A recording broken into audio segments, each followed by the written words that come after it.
अस्सलाम वालेकुम। अच्छा, आज हम देखेंगे कि सेल्स टैक्स रजिस्ट्रेशन के लिए आपको कौन-कौन से डॉक्यूमेंट्स रिक्वायर्ड हैं। Documents required for sales tax registration. तो मैं आपको डॉक्यूमेंट्स की एक लिस्ट दिखा देता हूँ और आपको बता देता हूँ कि आपने कौन-कौन से डॉक्यूमेंट्स अटैच करने हैं अपनी सेल्स टैक्स रजिस्ट्रेशन एप्लीकेशन के साथ और किस तरह से आपने डॉक्यूमेंट्स की पिक्चर्स लेनी है या पीडीएफ लेने हैं। तो मैं आपको लिस्ट दिखा देता हूँ सबसे पहले। तो ये मेरे पास रिक्वायर्ड डॉक्यूमेंट्स की लिस्ट आ गई। Documents required for sales tax registration.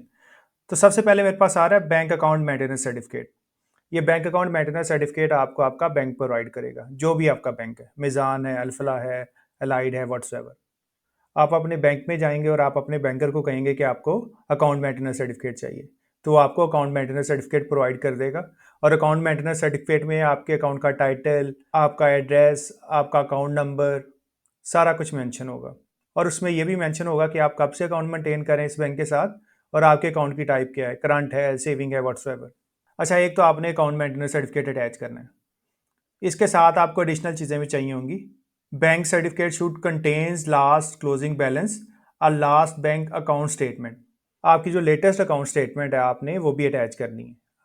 जब आप अपनी सेल्स टैक्स रजिस्ट्रेशन की एप्लीकेशन कर रहे होंगे तो आपने अकाउंट मेंटेनेंस सर्टिफिकेट के साथ अपनी जो लेटेस्ट बैंक स्टेटमेंट है वो भी अटैच करनी है करंट डेट तक। Meter snapshot, meters clear picture. आपने अपने बिजली के मीटर की क्लियर पिक्चर्स लगानी है। पिक्चर्स कैसे अटैच करनी है वो मैं आपको बता दूंगा। Electricity bill, web bill copy or clear picture of bill. आपने अपने जो इलेक्ट्रिसिटी मीटर है उसके बिल की कॉपी भी लगानी है। इलेक्ट्रिसिटी बिल की कॉपी लगानी है, चाहे वो आप पेड बिल की कॉपी लगा दें पिक्चर लेके। अगर पेड बिल की कॉपी नहीं पड़ी हुई तो आपने जो वेब बेस्ड बिल निकलेगा, लेस्को फेस्को जो भी वेबसाइट है, उधर से आप बिल प्रिंट भी कर सकते हैं। और दूसरी बात आपने ये याद रखनी है कि आपने लेटेस्ट बिल लगाना है या आपका बिल जो है 3 माह से ज़्यादा पुराना ना हो। उसके बाद चौथे नंबर पे आपके पास आ रहा है snapshot of the front sign board main business premises. तो जो आपकी बिजनेस प्रेमिसेस है, सपोज कर लें कि आपका वेयर हाउस है, तो आपके वेयर हाउस के बाहर जो है एक साइन बोर्ड लगा होना चाहिए, बिल बोर्ड लगा होना चाहिए या पैनाफ्लेक्स लगा होना चाहिए। आपने उसकी पिक्चर लेनी है, क्लियर पिक्चर लेनी है और ये भी आपने जीपीएस टैग पिक्चर लेनी है। इसके साथ आपने अपने वेयर हाउस के अंदर की पिक्चर लेनी है। अगर आप ट्रेडर हैं तो आपने अपने ऑफिस के बाहर जो है कोई फ्लैक्स वगैरह लगानी है। इसके बाद आपने ऑफिस के अंदर की भी पिक्चर लेनी है। GPS tagged pictures, Google map showing surrounding area. आपने अपने ऑफिस की पिक्चर्स तो लगानी है, आपने सराउंडिंग एरिया की भी पिक्चर लगानी है। सपोज कर लें किसी मार्केट में आपकी शॉप है, तो आपने अपनी शॉप की पिक्चर्स तो बना ली, आपने बाहर से भी उसकी पिक्चर्स बनानी है सराउंडिंग एरिया की, और वो आपने जीपीएस टैग पिक्चर बनानी है। तो मैं आपको बता देता हूँ कि आपने जीपीएस टैग पिक्चर्स किस तरह बनानी है। लास्ट में आपके पास आ रहा है balance sheet signed and stamped on letter head. तो आपने बैलेंस शीट भी अटैच करनी है। जो आपकी बैलेंस शीट है उसमें आपके एसेट्स आ रहे होंगे, आपके लाइबिलिटीज़ आ रही होंगी और आपका कैपिटल आ रहा होगा। मैं आपको बैलेंस शीट का जो फॉर्मेट है वो भी लास्ट में दिखा देता हूँ। तो सबसे पहले मैं आपको अकाउंट मेंटेनेंस सर्टिफिकेट दिखा देता हूँ कि अकाउंट मेंटेनेंस सर्टिफिकेट किस तरह का दिखता है। उसके बाद मैं आपको पिक्चर्स दिखा देता हूँ कि आपने ऑफिस प्रेमिसेस की पिक्चर्स किस तरह लेनी है। अच्छा, उसके बाद लास्टली एंड सबसे इंपॉर्टेंट चीज़, अगर आप एज ए डिस्ट्रीब्यूटर अप्लाई कर रहे हैं सेल्स टैक्स रजिस्ट्रेशन के लिए, तो आपने डिस्ट्रीब्यूशन सर्टिफिकेट जो है वो साथ में लगाना है, या आपका जो डिस्ट्रीब्यूशन कॉन्ट्रैक्ट होगा वो आपने साथ में लगाना है। आप सपोज कर लें कि आप किसी बिस्किट के डिस्ट्रीब्यूटर हैं या आप किसी ब्रेड कंपनी के डिस्ट्रीब्यूटर हैं, कोई भी लगा लें, मेरिट लगा लें, लाइट हाउस लगा लें, व्हाट्सएवर, कोई बिस्किट कंपनी लगा लें, लू लगा लें। तो आपने जब एज ए डिस्ट्रीब्यूटर अप्लाई करना है सेल्स टैक्स रजिस्ट्रेशन के लिए, तो आपने डिस्ट्रीब्यूशन सर्टिफिकेट भी साथ में अटैच करना है या डिस्ट्रीब्यूशन कॉन्ट्रैक्ट, जो भी होगा आपके केस में। अच्छा जी, ये मेरे पास एक परफॉर्मा अकाउंट मेंटेनेंस सर्टिफिकेट पड़ा हुआ है, बैंक अल हबीब ने इशू किया है। इधर रेफरेंस नंबर आ रहा होगा बैंक का, डेट आ गई, कब बैंक ने इशू किया certificate, account maintenance certificate, this is to certified at MS, और इसके आगे आपके बिजनेस का नेम आ जाएगा। Having mailing address, holding NTN number, आपका एड्रेस आ जाएगा कंप्लीट, आपका एनटीएन नंबर आ गया। Are maintaining a company LCY, current account number, आपका अकाउंट नंबर आ जाएगा विद अस सिंस, और ये डेट आ गई कि ये जो बिजनेस है ये हमारे साथ अकाउंट मेंटेन कर रहा है 30/11/2023 से, यानी कि 30 नवंबर 2023 से। आपके अकाउंट की टाइप आ गई, करंट अकाउंट है, आईबैन नंबर आ गया, आपके अकाउंट का स्टेटस आ गया, status of account operative. This certificate is being issued at the specific request of our customer without any risk and responsibility on the part of our bank or any of its officers। और आगे बता रहे हैं कि ये जो certificate हमने issue किया है ये अपने कस्टमर की रिक्वेस्ट पे इशू किया है। इसके बाद आपका जो अकाउंट मैनेजर है उसके साइन आ रहे होंगे, आपकी जो ब्रांच है उसकी स्टैंप आ जाएगी।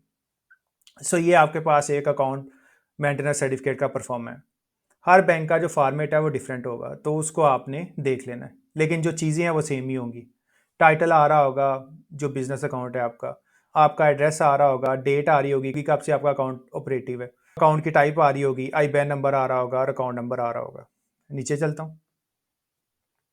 ये मैंने एक ऑफिस प्रेमिसेस की पिक्चर लगा दी है, जो एक बिजनेस है उसकी मैंने बाहर से पिक्चर लगा दी है।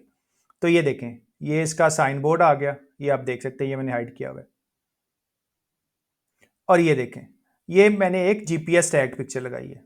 ये एक ऐप है जी, जीपीएस मैप कैमरा। आपने इस ऐप से पिक्चर लगानी है। अब ये देखें, उसने सारे कोऑर्डिनेट्स जो हैं वो कैप्चर किए मैं। उसने मेरे गूगल मैप से लोकेशन कैप्चर की हुई है। उसने बताया हुआ है जी कौन सा सिटी है, कौन सा एरिया है, कौन सा प्रोविंस है, कौन सा कंट्री है। आगे लैटिट्यूड है जो कोऑर्डिनेट्स बता रहा होता है आपके एरिया के।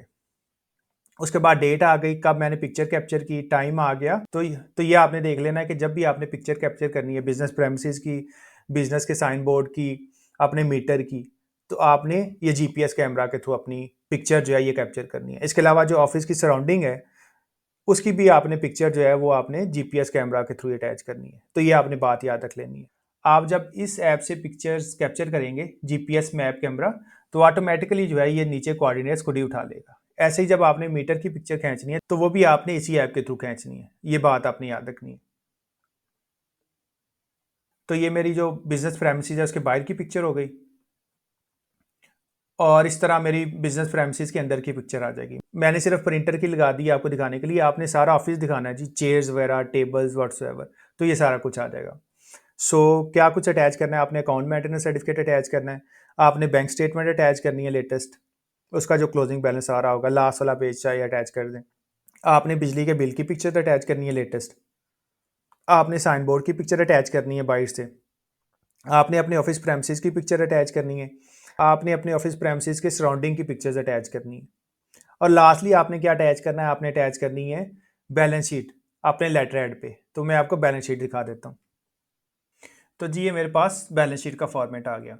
सबसे पहले आपका बिजनेस का नेम आ रहा होगा, बैलेंस शीट आ गया, किस डेट तक की बैलेंस शीट बनानी है। तो आपने कोशिश करनी है कि जब आपने एप्लीकेशन फाइल करनी है तो आपने उस डेट तक की बैलेंस शीट बनानी है। तो बैलेंस शीट में मैंने आपको जैसे बताया था, सबसे पहले एसेट्स आ रहे होंगे, फिर कैपिटल आ रहा होगा, फिर लाइबिलिटीज आ रही होंगी। तो सबसे पहले आ रहे हैं एसेट्स। एसेट्स आपके करंट भी हो सकते हैं, नॉन करंट एसेट्स भी हो सकते हैं। नॉन करंट एसेट्स ऐसे एसेट्स हैं जिनकी जो यूजफुल लाइफ है वो 12 माह से ज़्यादा हो। जैसे आप कोई प्लांट एंड मशीनरी ऑन कर रहे हैं, कोई बिल्डिंग है, कोई लैंड है, कोई कंप्यूटर है, कोई प्रिंटर है, इस तरह के एसेट्स जो आपका बिजनेस ऑन कर रहा है, तो उस केस में आपने नॉन करंट एसेट्स भी ऐड कर देने हैं। लेकिन मेरे केस में सिर्फ करंट एसेट्स ही हैं। तो कैश एंड बैंक बैलेंसेज आ गई है मेरे पास, 7 लाख के कैश एंड बैंक बैलेंसेज है। तो आपने बैंक बैलेंस वही लिखना है जो आपका क्लोजिंग बैलेंस होगा उस डेट तक, जिस डेट की आप बैंक स्टेटमेंट अटैच करें। उसके बाद अकाउंट रिसीवेबल्स आ जाएंगे। अगर आपने किसी बंदे को उधार पे सेल की हुई है और उससे पैसे लेने वाले हैं तो उनकी डिटेल इधर आ जाएगी। स्टॉक आ जाएगा, अगर आप ट्रेडर्स हैं तो आपके पास कोई ना कोई स्टॉक पड़ा हुआ होगा तो उसकी डिटेल आ जाएगी। आपने कोई एडवांस में एक्सपेंसेस किए हुए, आपने इनकम टैक्स पे कर दिया, आपने एडवांस में सैलरीज दे दी, आपने कोई सिक्योरिटी डिपॉजिट पे कर दिया, तो उसकी डिटेल इधर आ जाएगी। तो ये मेरे एसेट्स हो जाएंगे टोटल। उसके बाद मेरे पास आ जाएंगे लाइबिलिटीज एंड कैपिटल। तो आपने एक बात याद रखनी है, टोटल एसेट्स इक्वल होने चाहिए टोटल लाइबिलिटीज एंड कैपिटल। तो नीचे चलता हूँ। एज इट इज़ मेरे पास करंट लाइबिलिटीज़ हैं और नॉन करंट लाइबिलिटीज़ हैं। नॉन करंट लाइबिलिटीज़ ऐसी लाइबिलिटीज़ जो मैंने 12 माह या इससे ज़्यादा में पे करनी है। जैसे मैंने बैंक से लोन ले लिया और वो मैंने 5 साल या इससे ज़्यादा में पे करना है, तो वो नॉन करंट लाइबिलिटीज़ में आ जाएगा। और करंट लाइबिलिटीज़ ऐसी लाइबिलिटीज़ जो मैंने 12 माह के अंदर अंदर पे करनी है। अकाउंट पेबल, अगर मैंने किसी से उधार में परचेजेस कर ली हैं और मैंने उसके पैसे देने हैं तो वो पेबल इधर आ जाएगी अकाउंट पेबल में। अक्रूड एक्सपेंसेस, ऐसे एक्सपेंसेस जो 30 जून तक पेबल थे लेकिन पे वो हो रहे हैं 1 जुलाई में जाके या जुलाई के मंथ में। सपोज कर लें सैलरीज थी जून की, अब जून की सैलरी जुलाई में जाके पे होंगी ना, लेकिन वो एक्सपेंस हो गया, मेरा एक्सपेंस मैंने बुक कर लिया और उसके अगेंस्ट मैंने लाइबिलिटी बुक कर ली, तो वो अक्रूड एक्सपेंसेस में आ रहे होंगे। प्रोविजन फॉर टैक्सेशन, 30 जून तक जो आपने टैक्स लाइबिलिटी बनाई होगी वो इधर आ जाएगी। उसके बाद मेरे पास आ रहा है जी कैपिटल। अगर तो आप इंडिविजुअल हैं तो आपको कैपिटल अकाउंट बनाना पड़ेगा, लेकिन अगर कंपनी है तो कंपनी के केस में वही कैपिटल होगा जब आपने कंपनी बनाई होगी और उसका जो आपने पेड अप कैपिटल रखा होगा। ओपनिंग कैपिटल मेरा कुछ नहीं आ रहा क्योंकि मैंने अभी बिजनेस स्टार्ट किया है। कैपिटल इंट्रोड्यूस्ड 7 लाख, तो 7 लाख से मैंने बिजनेस स्टार्ट किया, मैंने अपने एनटीएन में बिजनेस ऐड किया और बिजनेस ऐड करने के बाद 7 लाख रुपया मैंने बिजनेस अकाउंट में डिपॉजिट करवा दिया। प्रॉफिट फॉर द ईयर कोई प्रॉफिट नहीं है क्योंकि अभी तो मैंने बिजनेस स्टार्ट किया। ड्राइंग्स, ड्राइंग्स का मतलब है मैंने अपने प्रॉफिट से कितने पैसे निकाल लिए, मैंने अपने बिजनेस अकाउंट से कितने पैसे निकाल लिए, तो कोई नहीं निकाला। तो ये मेरा नेट कैपिटल या नेटवर्थ आ गई 7 लाख। नीचे चलता हूँ। अब ये देखें मेरी टोटल लाइबिलिटीज एंड कैपिटल जो है वो 7 लाख आ रहा है और ऐसे ही मेरे जो टोटल एसेट्स हैं 7 लाख आ रहे हैं। तो आपने ये बात याद रखनी है कि आपके टोटल एसेट्स बराबर होने चाहिए टोटल कैपिटल एंड लाइबिलिटीज के। सो ये मेरी बैलेंस शीट हो गई। वापस चलता हूँ अपने डॉक्यूमेंट्स पे। सो ये मेरे लिस्ट ऑफ डॉक्यूमेंट्स हो गए जो मुझे चाहिए सेल्स टैक्स रजिस्ट्रेशन के लिए। तो आप लोग इस चेकलिस्ट को फॉलो करते हुए अपनी जो सेल्स टैक्स रजिस्ट्रेशन है वो कर सकते हैं ताकि आपको रिजेक्शन के इश्यूज हैं वो बार बार पेश ना आए। इसके अलावा अगर आपको ऐप के बारे में पूछना हो कि किस ऐप से हम जीपीएस टैग पिक्चर्स ले सकते हैं, या आपको डॉक्यूमेंट्स चेक करवाने हो, या आपको बैलेंस शीट का फॉर्मेट चाहिए, तो आप मेरे से ले सकते हैं। इसके अलावा अगर आपने सेल्स टैक्स की रजिस्ट्रेशन की सर्विसेज लेनी हो तो आप हमसे ले सकते हैं। सो ये था आज के लिए। Thank you so much. अल्लाह हाफिज़।